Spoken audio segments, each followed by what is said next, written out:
लेकिन सबसे पहले शुरुआत कर लेते हैं इस वक्त ग्लोबल मार्केट के संकेतों से, और हम देख रहे हैं काफ़ी मिले जुले संकेत देखने को मिल रहे हैं। आगे हम समझेंगे कि किस तरह के क्यूज़ वहाँ से आए हैं। लेकिन एशियाई बाजारों पर नज़र डालें तो वहाँ पर भी हल्की कमजोरी के साथ शुरुआत होते हुए नजर आ रही है। एक्सजीएक्स निफ्टी करीब 40 अंकों से ज़्यादा की वीकनेस इस वक्त एक्सजीएक्स निफ्टी में देखने को मिल रही है। हांगकांग के बाजार भी कमज़ोर हैं, करीब 150 अंक नीचे। निकाई के बाजार 65 अंक नीचे इस वक्त दिखाई दे रहे हैं। हालांकि कॉस्पी के बाजार को देखेंगे तो वहां पर हल्के हरे निशान में कारोबार होता हुआ दिखाई दे रहा है। वहां पर 0.25% की लगभग बढ़त है। लेकिन बाकी सभी इंडेक्स में हम देखेंगे तो वहां पर इस वक्त लाल निशान में कारोबार होता हुआ नजर आ रहा है। अब शुक्रवार के दिन हमने देखा था कि भारतीय बाजारों में भी काफ़ी उतार चढ़ाव था, काफ़ी मिलीजुली क्लोजिंग हमने देखी थी। आज के लिए किस तरह की रणनीति बनानी चाहिए इंडियन मार्केट्स के लिए, ये भी हम आगे समझेंगे। लेकिन सबसे पहले जान लेते हैं कि ग्लोबल मार्केट से क्यूज इस वक्त कैसे मिल रहे हैं, और मानसी हमारे साथ जुड़ चुकी हैं पूरी जानकारी लेकर। मानसी, गुड मॉर्निंग, बताइए। गुड मॉर्निंग पूजा। और ग्लोबल सेंटिमेंट्स तो मैं बताऊंगी, लेकिन उससे ठीक पहले ये भी बताऊंगी कि दिल्ली में सर्दी तो अब तक आई नहीं है, लेकिन आपकी तबीयत नासाज लग रही है। आप अपना ध्यान रखें। चलिए आगे बढ़ते हैं और विदेशी बाजार के संकेत। मानसी असल में यहाँ पे ये जी जी पूजा बताइए।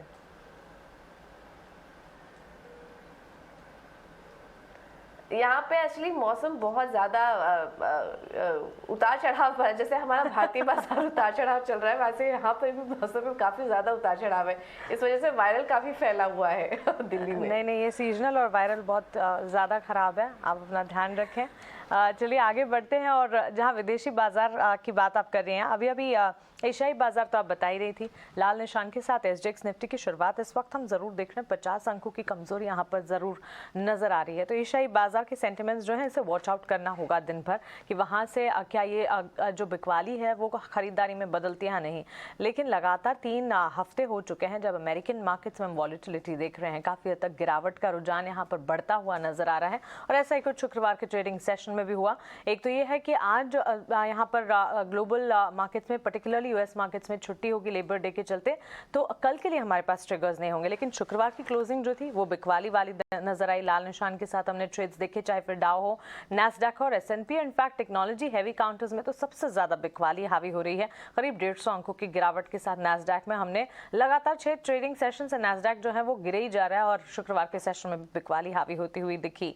डाउ जोन्स में दिन के ऊपर इस तरह से करीब 700 अंकों की गिरावट नजर आई। वहीं एसएनपी भी जुलाई के निचले स्तर पर ही बंद होता हुआ शुक्रवार के सेशन में दिखा। अब सबसे ज्यादा सरप्राइजिंग बात यह है कि अगस्त में मजबूत रोजगार आंकड़े आए, इकोनॉमिक इंडिकेटिव एक्शन था जिस पर खास नजर भी थी, और ये नंबर्स जहां मजबूत आए बावजूद इसके अमेरिकन मार्केट्स में बिकवाली हावी होती दिखी। तो क्लियरली महंगाई का डर जो है वो अब भी काफी हद तक फैला हुआ है, और इन्फ्लेशन कंसर्न से जिसके चलते हम देख रहे हैं कि चाहे डेटा कितने भी मजबूत आए, इसके बावजूद मार्केट्स जो हैं वो परफॉर्म नहीं कर पा रहे हैं। नॉन फार्म पेरोल के डेटा की अगर बात करें, 3.15 लाख की बढ़त यहाँ पर देखने को मिली। बेरोजगारी दर में करीब 3.7% की बढ़ोतरी नजर आई। और साथ ही अगर यूरोपियन मार्केट्स की बात करें, फ्राइडे सेशन में ऑफकोर्स हमने देखा था फ्राइडे दोपहर को यूरोपियन मार्केट्स जो है पॉजिटिव साइड बंद होते हुए जरूर नजर आए।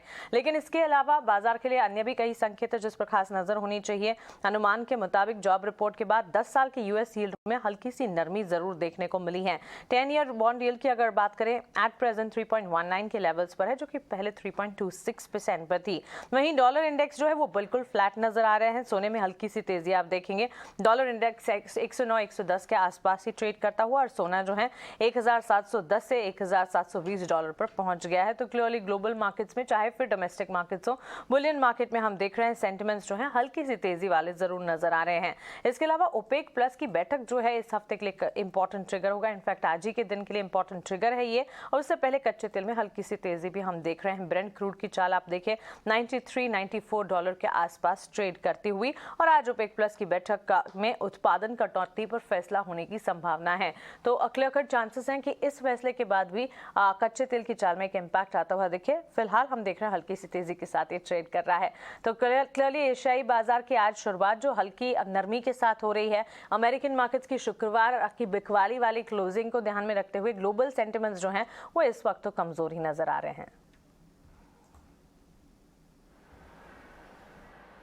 बिल्कुल कमजोरी के संकेत यहाँ पर इस वक्त देखने को मिल रहे हैं। अगर ग्लोबल क्यूज की भी बात करें, काफ़ी मिले जुले हैं। अमेरिकी बाजारों में जहाँ हम देख रहे थे कि बिल्कुल वहाँ पे रिएक्शन नहीं मिला अगस्त का जो जॉब डेटा आया, लेकिन उसको यूरोप बाजार में काफ़ी शेयर देखने को मिला और वहाँ पर अच्छी तेज़ी देखने को मिली। और बाकी जगह भी जैसा कि मानसी थोड़ी देर पहले बताई थी, इम्पैक्ट नज़र आया। लेकिन यूरोपीय के यूएस के बाज़ारों में अगर हम देखेंगे तो महंगाई का डर, ब्याज दरों में तेज़ी से बढ़ोतरी का डर अभी भी वहाँ के मार्केट में हावी है। अब देखना होगा आज भारतीय बाजार इस पर किस तरह से रिएक्ट करते हैं। लेकिन एक बार सबसे पहले उसके पहले हम आपको बता देते हैं कि संस्थागत निवेशकों के आंकड़े कैसे रहे हैं। कैश मार्केट में बिकवाली हुई है एफआईएस की, लेकिन ज़्यादा बड़ा आंकड़ा नहीं है ये, केवल 9 करोड़ की बिकवाली यहाँ पर देखी गई है एफआईएस की तरफ से। डीआईएस ने कैश मार्केट में बिकवाली की है, करीब 670 करोड़ की बिकवाली यहाँ पर करके गए। इंडेक्स ऑफ फ्यूचर्स की बात करेंगे तो एफआईएस ने करीब 2065 करोड़ की बिकवाली की है। इंडेक्स ऑप्शन में एफआईएस की तरफ से खरीदारी देखने को मिली है, आंकड़ा करीब 2862 करोड़ का है। तो ये हैं इस वक्त संस्थागत निवेशकों के आंकड़े। लेकिन चलिए अब आगे बढ़ते हैं और आज बाजार पर रणनीति क्या होनी चाहिए इन तमाम क्यूज को देखते हुए एक बार ये भी समझ लेते हैं। और हमारे साथ फोन लाइन पर